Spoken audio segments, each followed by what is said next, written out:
Reka nongere mbahe ikaze abakomeje gukurikirana Yawe TV nk'ibisanzwe, gusaba gukora subscribe, like, share, comment kugira ngo ukomeze gukurikirana ibiganiro byacu. Rero uyu munsi tubafitiye inkuru y'akababaro ibabaje cyane, kandi ntangira nihanganisha umuryango umusore waguye arohamye mu mazi, uwo bakunze kwita Niyigena David, yarazwe ku kazina ka Mori, aho inkuru ibabaje yatugezeho nka Yawe TV mu masaha y'isa 10 nibwo uyu musore yitabye Imana arohamye, aho yaguye kuri piscine bita kuri Sanitas iherereye mu karere ka Kicukiro. Iyo ni hoteli, aho niho rero yakundaga kujya koga buri munsi iyo yifuzaga kujya kuruhuka n'inshuti ziwe, aho ngaho niho yajyaga kuruhukira. Uyu musore rero yakundaga koga cyane, yagendana n'inshuti ze, ariko uyu munsi Imana yashimye ko atuvamo. Dukomeje kwihanganisha umuryango we ndetse n'inshuti ziwe muri rusange. Rero uyu musore Niyigena David uvuka mu karere ka Gasabo, aho yavukiye mu murenge wa Kacyiru. Yari akiri muto cyane, aho yari afite imyaka 23 y'amavuko. Yari atangiye kwiga kaminuza, ariko Imana yashimye ko ava mu bayo.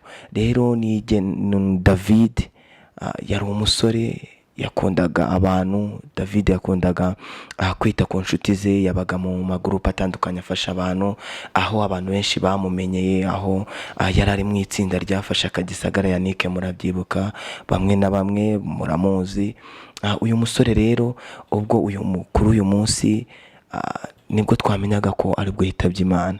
Rero Niyigena David yapfuye asize abana yavukanaga iwabo, bari abana 6, ari nawe wa 7, akaba yari nawe w'imfura.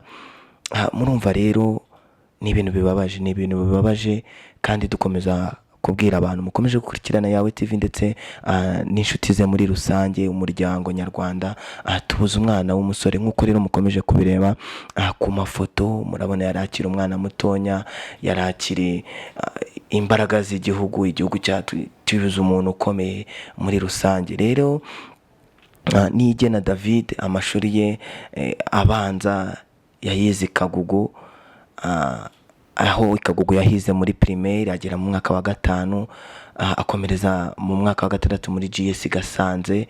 Nibwo uyu musore akomeje kwiga amashuri ye yisumbuye na Tronco Mayiga GS Gasanze.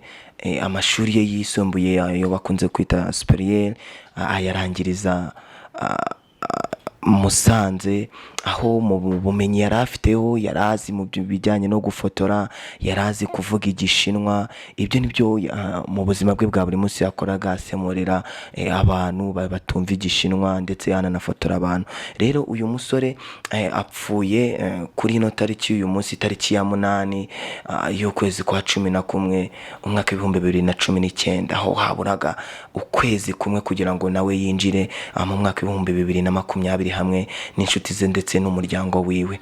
Rero murumva ko abanyarwanda tubuze umuntu ukomeye, tubuze inkingi, tubuze umusore ukiri mutonya cyane nk'uko mukomeje kubikurikirana.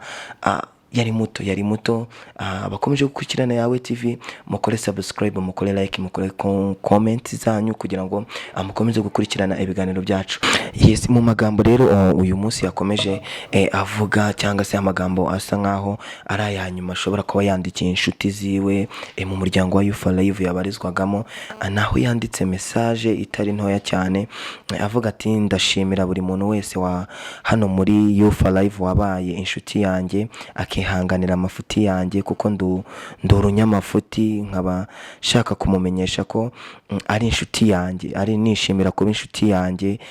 Ni ukuri Imana imuhe umugisha, kuko inshuti ni igisobanuro gikomeye mu buzima bw'abantu. Aha rero ni nk'uko yagaragazaga nyine uburyo afata inshuti, arimo asaba imbabazi inshuti ziwe, avuga ati: uwo naba narakoshereje, uwo naba narababaje, uwo naba narahemukiye wese ambabarire. Rero uyu umusore Niyigena David, twebwe nka Yawe TV, abakunzi bayo muri rusange, twifatanyije n'umuryango we, tuvuga ngo rest in peace, Uwiteka mwakire mu bayo, Uwiteka mwakire kandi amuhe iruhuko ridashira. Turabakunda.